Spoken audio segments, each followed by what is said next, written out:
For thousands of years, humans relied on salt to preserve food and flavor meals.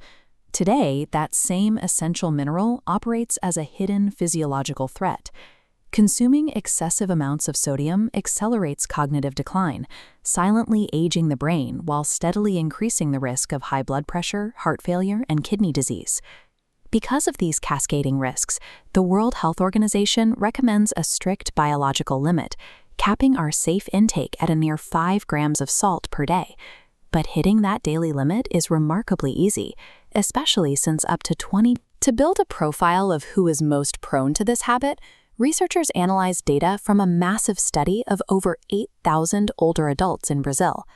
This chart visualizes the demographic divide. 12.7% of men routinely add extra salt, compared to 9.4% of women. While the male baseline is higher, their behavior is simple. The urge to shake extra salt is completely disconnected from broader dietary choices. The primary driver for male salt usage is social isolation.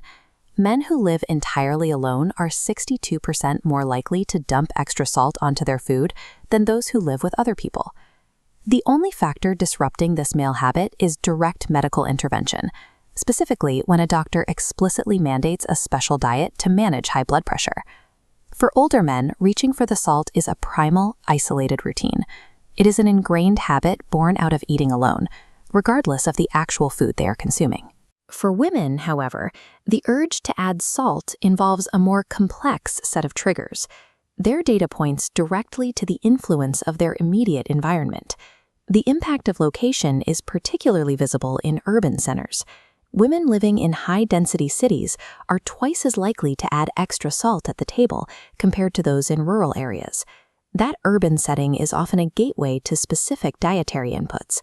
Regular consumption of ultra-processed, industrialized foods similarly doubles a woman's likelihood of reaching for the shaker. There is a specific biological mechanism at work here. Regular exposure to high-sodium foods physically coats and desensitizes our natural taste receptors. As that numbness sets in, the brain registers less flavor. This forces the individual to apply increasingly aggressive amounts of salt just to reach a baseline level of perceived taste. Industrialized diets effectively recalibrate our sensory threshold.